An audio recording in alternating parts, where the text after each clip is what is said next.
Қайырлы күн, құрметті көрермендер. Қазір сіздермен үгілмелі әрі қатпарлы сочный керемет самса дайындаймыз.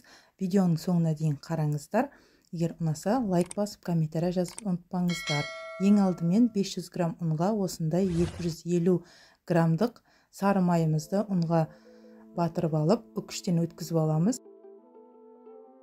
Үкіштен өткізіп болған соң, осы ұнымыз бен сары майымызды жақсылап араластырамыз.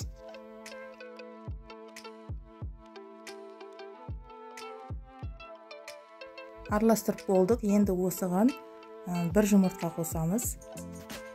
Сосын ас қасықта бір немесе 2 ас қасық қаймақ қосамыз. Қаймақ қандай қаймақ болса да бола береді.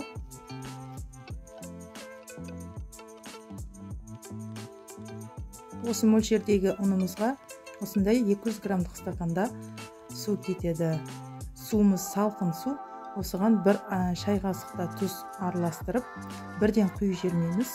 2-3 рет бөліп құйып қамыр илейміз. Егер суымыз көп болып, қамырымыз жұмсақ болып жатса, кішкене ұн қосып жібереміз. Мінекей қамырымыз дайын. Мен сразу 2-ге бөлдім. Осыны бетін пакетке жауып, жарты сағатқа тындыруға қоямыз. Оған дейін біз фаршымызды дайындап аламыз. Алдын ала аршып алған пиязымызды майдалап тураймыз. Егер менің каналыма тіркелмеген болсаңыздар, тіркеліп қоңыраушаны басуды ұмытпаңыздар. Жаңа рецепттер шыққан кезде бірінші болып көретін боласыздар. Сіздер қатпарлы әрі үгілмелі самсаны қалай жасайсыздар? Өз пікірлеріңізді комментарийға жазсаңыздар болады. Сіздердің қолдауларыңыз мен үшін өте маңызды. Мінекей, біз пиязымыз турап болдық. Енді осыған кішкене қара бұрыш қосып, тұз қосып, жақсылап араластырамыз. Қаласаңыздар, өздеріңіз укроп, петрушка қосуға да болады. Менің балдарым ұнатпайтын болғандықтан қосқан жоқпын. Қамырымыз дайын, мінекей. Енді осыны шұқа етіп жайып аламыз. Бұл қамыр ішінде құрамында май болғандықтан сіз қалағандай етіп дөңгелек болып жайылмайды. Өзі жайып жатқан кезде қолыңызға байқалады, жұмсақ ерекше қамыр. Мінекей, енді ертіп алған сары майымызды қамырымызға жағып шығамыз. Маған қолмен жаққан ыңғайлы, өздеріңізге қандай ыңғайлы солай жағып алыңыздар. Кейбіреулер щеткамен жағып жатады. Мінекей, майымызды жағып алдық. Енді қамырымызды осылай орап аламыз. Қамырымыз осылай лажы болса ішіне ауа қалдырмай, біртіндеп осылай орап аламыз да. Егер қалып жатса, бір шетінен осылай басып, шетіне ауасын шары жеріп, осылай дөңгелек етіп орап, пищевой пакетке осылай орап, оны бір жарты сағат немесе 1 сағатқа морозильникке салып алсаңыздар, қамырымыз керемет өзінің формасын әдемі ұстап, әрі жайған кезде, формаға келтірген кезде ыңғайлы болады. Өйткені қамырымыз жұмсақ болғандықтан, егер морозильникке салмай сразу жаятын болсақ, кішкене уақытымызды алуы мүмкін. Мінекей, қараңыздар, қатпары қандай әдемі болып көрініп тұр.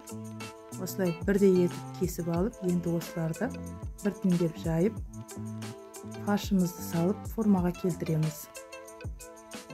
Осы рецептпен бір жасап көріңіздер. Сіздерге міндет түрде ұнайды деген ойдамын, өйткені қамыры ерекше бір дәмді болып шығады.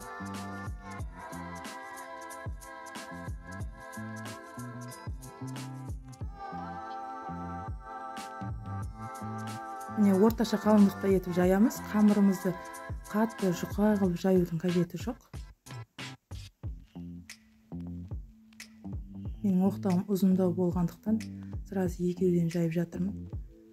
Кішкене формасына жақындаған кезде біреуден формасын дөңгелетіп келтіріп қойсаңыздар болады, осылай екеуден жайып.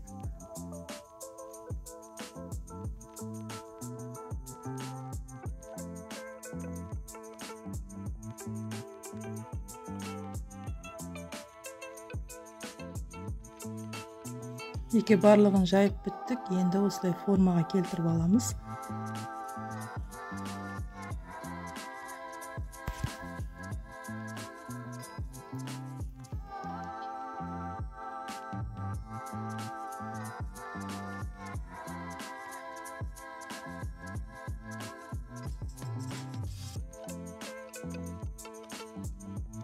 Мінекей біздің самсаларымыз формасы дайын. Енді осыны листімізге керіп шығып, жұмыртқаны жағып алып, бетіне мен қара күнжіт қолдандым. Қара мен ақ күнжітті араластырып қолдансаңыздар, керемет әдемі болып көрінеді. Осыны енді қызарғанша пісіріп аламын.